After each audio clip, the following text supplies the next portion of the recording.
ज्ञानाचं चिंतन करणारी माणसं वायाला जात नाहीत. तुम्हाला जर जगात नाव लौकिक पाहिजे असेल तर ज्ञान कमवा. उदाहरण देतो. गरीबाचं लेकरू होतं, 6 वर्षाचं होतं, शाळा शिकायचा अधिकार नव्हता, दलिताचं म्हणत होते लोक. नाव होतं भीमराव, नाव होतं बाबासाहेब. पहिलीत गेलं लेकरू, 6 वर्षाचं लेकरू आहे. गुरुजीनं वर्गात बसू दिला नाही, वर्गाच्या बाहेर बसला पोरगा. ऐका बरं, ज्ञान किती महत्वाचं असतं पोरीनो. वर्गाच्या बाहेर बसला पोरगा आणि अभ्यास करू लागला. मास्तरनं फळ्यावरती गणित लिहून दिलं. अख्ख्या वर्गातल्या पोरांचा हात नाही वर आला, पण वर्गाच्या बाहेर बसलेलं पोरगा हात वर करत होतं. सर, हो गुरुजी, मला येतंय, मला येतंय, येऊ का आतमध्ये? पोरगा आत आलं. मास्तरनं त्याच्या हातात खडू दिला आणि फळ्यावरचं गणित सोडवायला लागल्याबरोबर वर्गातली पोरं उठून उभा राहिली आणि गुरुजीला म्हणली, अय मास्तर, त्या दलिताच्या पोराला जर वर्गात घेतलं तर आम्ही वर्गात थांबणार नाही. आमचे डबे विटाळतील, अन्न विटाळल. आम्ही चांगल्याची पोरं आहोत, हे दलिताचं आहे, आम्ही वर्गात थांबणार नाही. गुरुजीनं हात जोडले. ए पुराओ, लेका असं करू नका, भीमा हुशार आहे. ए पुराओ, लेका बाबा हुशार आहे, अरे लय हुशार आहे. ज्ञानाची गुणवत्ता पाहिजे. अरे थांबा वर्गात. पोरं थांबली नाही, निघून गेली. ज्या पोराला वर्गात प्रवेश नाही, ज्या पोरानं लाईटच्या खांबाखाली बसून अभ्यास केला, त्याच पोरानं भारताचं संविधान तयार केलं हे विसरायचं.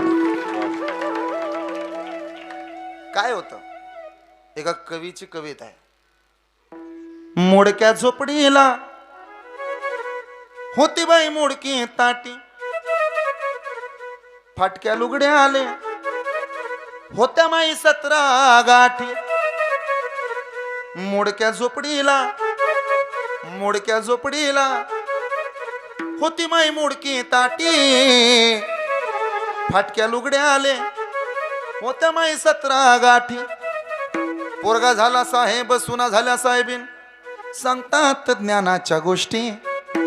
अरे पोरगा झाला साहेब, सुना झाल्या साहेबीन, सांगतात ज्ञानाच्या गोष्टी. माझ्या भीमान, भीमान माय सोन्यानं भरली ओठी. काय सांगू मी माय, केलं बाय भलते कष्ट. नव्हतं खायाला खरकट आणि उष्ट. घासातला घास दिला भीमान, दिला वाटी वाटी.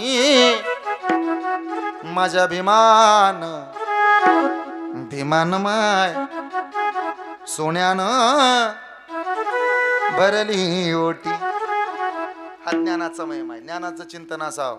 ज्ञान कमवा. सतत अभ्यासाचं वेळ लागलं पाहिजे. आता या पुरे आहेत ना, ए माझ्या तायड्यांनो, तुम्हाला ना अभ्यासाचं वेळ लागलं पाहिजे. अभ्यास सतत